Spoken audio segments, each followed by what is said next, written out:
시청자 여러분 안녕하십니까? 계속해서 뉴스데스크 충북입니다. 오늘 새벽까지 내린 장맛비로 충북에서는 49건의 비 피해가 발생한 것으로 집계됐습니다. 충청북도는 수목전도 37건, 도로 침수 7건, 낙석 1건 등 49건의 비 피해 신고를 접수하고 현재는 모두 조치 완료했다고 밝혔습니다. 오늘 새벽까지 사흘 동안 충북 지역에 내린 비는 청주 오창이 128.9mm로 가장 많았고 음성 124, 진천 123.5, 증평 122, 제천 120mm 등을 기록했습니다. 비가 그치면서 청주 무심천 하상도를 비롯해 도내 지하차도와 세월교, 둔치 주차장 통제는 대부분 해제됐습니다. 배달앱 수수료 상승으로 자영업자들의 고통이 가중되면서 정부가 민간 배달 플랫폼의 수수료 조정 논의를 예고했지만 쉽지만은 않습니다. 대안으로 개발된 공공 배달앱을 활성화시키기 위해서 가맹점주들에게 직접 수수료를 별도 지원하는 지자체도 나오고 있는데요. 이렇게라도 자구책을 찾아보자는 건데 근본적인 방안도 필요해 보입니다. 허지희 기자가 보도합니다. 주거지가 밀집한 충북 혁신도시 식당거리. 임대 문구를 붙인 가게를 어렵지 않게 찾아볼 수 있습니다. 경기 침체 때문인데 늘어가는 배달 수수료 부담이 부채질을 합니다. 이 가게는 3월까지 한 달 8만 8천 원이었던 수수료 비용이 5, 60만 원 수준으로 치솟았습니다.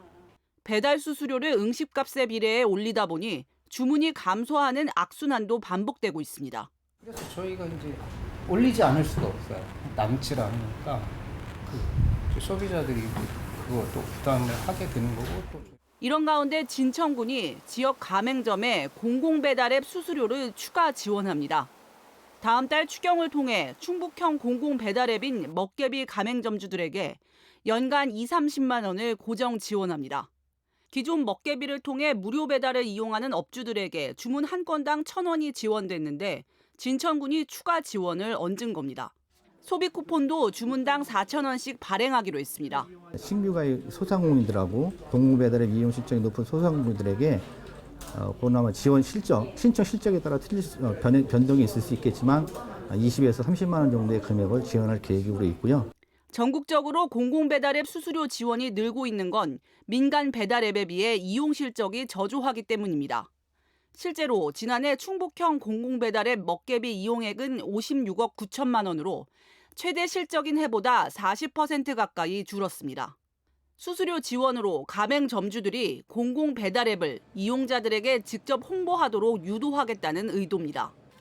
하지만 여전히 이용자 중심의 민간 배달앱과 경쟁력에서 밀리다 보니 근본 해결책은 아니라는 지적도 나옵니다.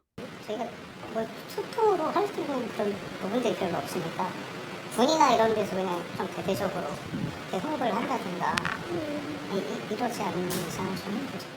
이 때문에 편의성을 개선한 소비자 유입 전략과 함께 민간과 결합한 전국 통합 플랫폼 구축이 필요하다는 목소리도 나오고 있습니다. MBC 뉴스 허지입니다.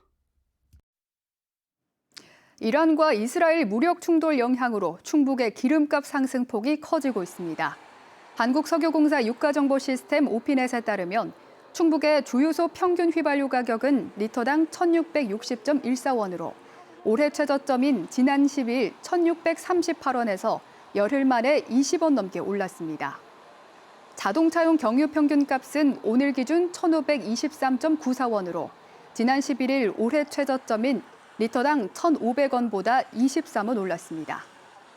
한국석유공사는 이란과 이스라엘 무력 충돌에 따른 중동 지정학 리스크 상승을 반영해 국제유가가 급등했다며 이런 흐름이 국내 유가에 반영돼 당분간 상승세가 지속될 것으로 내다봤습니다. 최근 돔구장 설립 의지를 밝힌 김영환 충북지사가 일본 도쿄돔 구장을 시찰합니다. 충청북도는 오는 26일부터 28일까지 2박 3일로 예정된 일본 방문 일정에서 마지막 날인 28일 김 지사가 직접 도쿄돔을 시찰한다고 밝혔습니다. 이 시찰은 향후 충북형 돔구장 조성 가능성과 방향을 구체적으로 가늠하기 위한 것이라고 설명했습니다. 한편 김 지사는 일본의 대표 바이오 클러스터를 찾아 첨단 연구 현장을 직접 확인하고 일본 종합무역사절단 상담회에 참석해 도내 기업들의 일본 시장 진출을 격려할 예정입니다. 브로콜리와 양상추, 비트 같은 서양 채소들을 통틀어서 양채라고 부르는데요. 최근 건강을 목적으로 샐러드를 많이 먹게 되면서 소비가 크게 늘고 있습니다. 30년 전 이름도 낯선 양채를 재배했던 제천의 시골 마을이 지금은 우리나라 양채 생산의 중심이 됐다고 합니다. 이승준 기자가 다녀왔습니다. 월악산 아래 자리한 제천시 덕산면. 붉은색 치커리의 한 종류인 라디치오 수확이 한창입니다.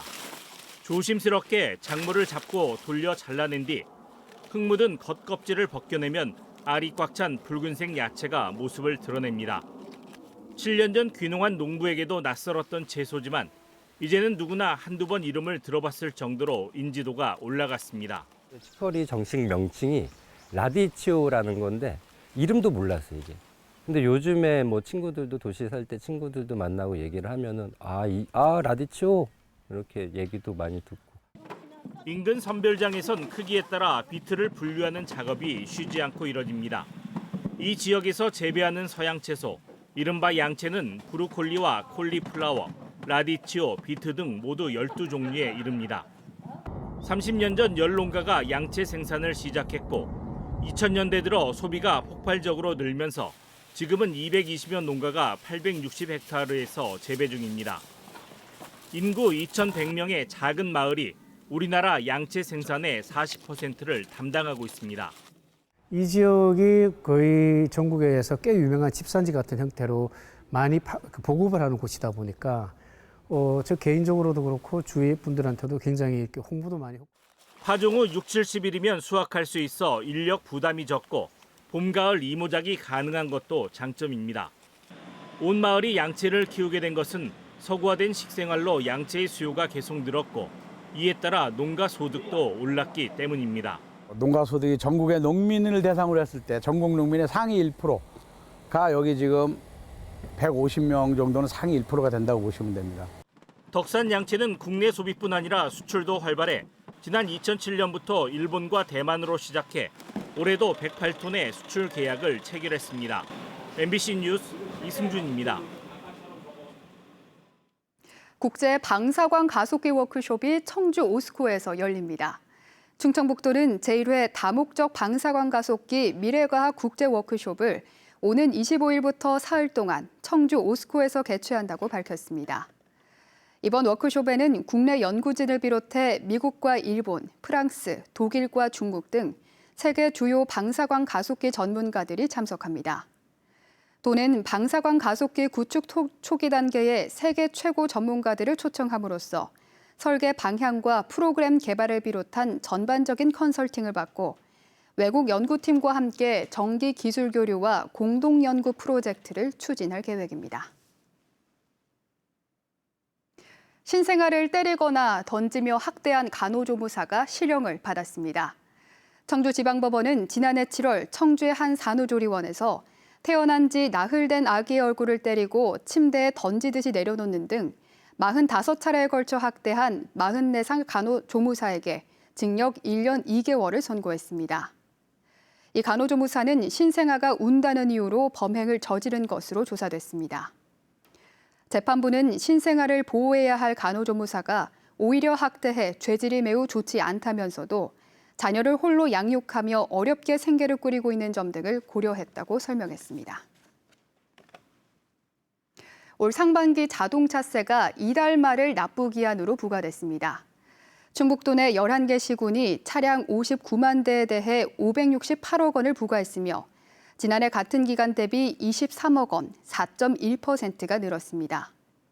시군별로는 청주시가 310억, 충주시 78억, 제천시 47억 원 순입니다. 납부 기한을 넘길 경우 3%의 가산급이 부과되며 세액이 30만 원 이상인 경우 1개월이 지날 때마다 0.75% 중가산금이 부과됩니다. 청주시가 농가 소득 안정을 위해서 농특산물 전자상거래 택배비를 지원합니다. 지원 대상은 청주의 주소를 둔 전자상거래 이용 농가나 법인 단체입니다.